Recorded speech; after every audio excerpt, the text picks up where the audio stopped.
Assalamualaikum warahmatullahi wabarakatuh. Kami dari kelompok 8 yang beranggotakan saya sendiri, Ananda Pramesti dan Ninik Pratiwi, akan mempresentasikan materi yang berjudul Tokoh Tasawuf Rabi'ah Al-Adawiyah dan konsepnya. Yang pertama, biografi Rabi'ah Al-Adawiyah. Nama lengkap Rabi'ah adalah Rabi'ah bin Ismail Al-Adawiyah Al-Bashiriyah Al-Khaisiyah. Ia diperkirakan lahir pada tahun 95 Hijriah atau 713 Masehi atau 99 Hijriah atau 717 Masehi di suatu perkampungan dekat kota Basrah, Irak, dan wafat di kota itu pada tahun 1805 Hijriah atau 801 Masehi.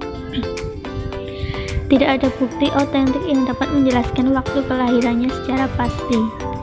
Harun Nasution, M. Masturi, dan Abu Dinata menyebutkan bahwa Rabi'ah lahir pada tahun 714 Masehi. Rabi'ah dilahirkan dalam keluarga yang miskin. Ayahnya bernama Ismail. Menjadi budak. Konon pada saat terjadinya bencana perang di Basrah, dia dilahirkan penjahat dan dijual kepada keluarga atik dari suku Qais Banu Adwah. Derita Rabi'ah, gadis yatim piatu itu semakin bertambah ketika kota Basrah dilanda musibah kekeringan dan kelaparan. Banyak penduduk miskin meninggal kelaparan, termasuk ketiga kakak Rabi'ah yang lemah, yang membuat ia menjadi gadis sebatang kara. Musibah itu mengakibatkan merajalelanya berbagai bentuk kejahatan dan perbudakan. Keberadaan Rabi'ah diketahui oleh orang jahat. Ia dijadikan budak dan dijual seharga 6 dirham. Orang yang membeli Rabi'ah menyuruhnya mengerjakan pekerjaan-pekerjaan yang berat.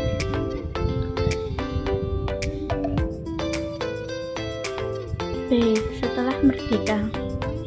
Dari sini ia dikenal dengan Al-Khaisiyah atau Al-Adawiyah. Pada suatu malam, Rabi'ah bersujud dan memanjatkan doa. Tuannya yang kebetulan terjaga dari tidur melihat dan mendengarkan doa tersebut. Pada saat ia beribadah, ada cahaya yang memancar di atas kepala Rabi'ah dan menerangi seluruh ruangan rumah. Oleh karena tuannya melihat sendiri peristiwa itu, maka saat hari mulai terang, ia memanggil Rabi'ah dan bersikap lembut kepadanya.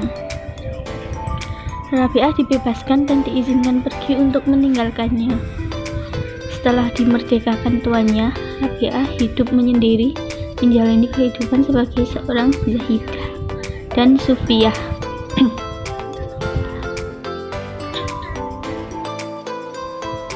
C. Perawan seumur hidup. Rabi'ah Al-Adawiyah telah dewasa dalam pertapaan dan tidak pernah berpikir untuk berumah tangga.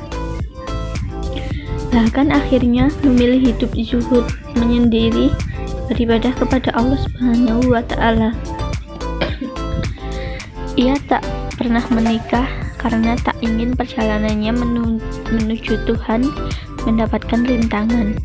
Perkawinan baginya adalah rintangan. Prinsip Rabi'ah untuk tidak menikah tersebut dapat dipertahankan hingga akhir hayatnya. Ajaran tasawuf Rabi'ah Al-Adawiyah. Rabi'ah Al-Adawiyah dalam perkembangan mistisme dalam Islam tercatat sebagai peletak dasar tasawuf berdasarkan cinta kepada Allah Subhanahu wa Ta'ala. Hal ini karena generasi sebelumnya merintis aliran asketisme dalam Islam berdasarkan rasa takut dan pengharapan kepada Allah Subhanahu wa Ta'ala. Rabi'ah pula yang pertama-tama mengajukan pengertian rasa tulus ikhlas dengan cinta yang berdasarkan permintaan ganti dari Allah Subhanahu wa Ta'ala. Sikap dan pandangan Rabi'ah Al-Adawiyah tentang cinta dapat dipahami dari kata-katanya, baik yang langsung maupun yang disandarkan kepadanya. Yang diajukan Rabi'ah yaitu al-hub al-hawa dan hub anta al-lahu. Perhatikanlah tafsiran beberapa tokoh berikut. Abu Abu Tholib Al-Makki dalam Qut Al-Qulub sebagaimana dijelaskan Badawi memberikan penafsiran bahwa makna hub al-hawa adalah rasa cinta yang timbul dari nikmat-nikmat dan kebaikan yang diberikan Allah. Adapun yang dimaksud nikmat-nikmat adalah nikmat material, tidak spiritual, karena hub di sini bersifat hub indrawi. Walaupun demikian, hub al-hawa yang diajukan Rabi'ah ini tidak berubah-ubah, tidak bertambah dan berkurang karena bertambah dan kurangnya nikmat. Adapun al-hub anta-ahlahu adalah cinta yang tidak didorong kesenangan duniawi, tetapi didorong zat yang dicintai. Cinta yang kedua ini tidak mengharapkan balasan apa-apa. Kewajiban-kewajiban yang dijalankan Rabi'ah timbul karena perasaan cinta kepada zat yang dicintai. Ajaran yang terpenting dari sufi wanita ini adalah al-mahabbah, dan bahkan menurut banyak pendapat ia merupakan orang pertama yang mengajarkan al-hub dengan isi dan pengertian yang khas tasawuf. Hal ini barangkali ada kaitannya dengan kodratnya sebagai wanita yang berhati lembut dan penuh kasih. Rasa estetika yang dalam berhadapan dengan situasi yang ia hadapi pada masa itu.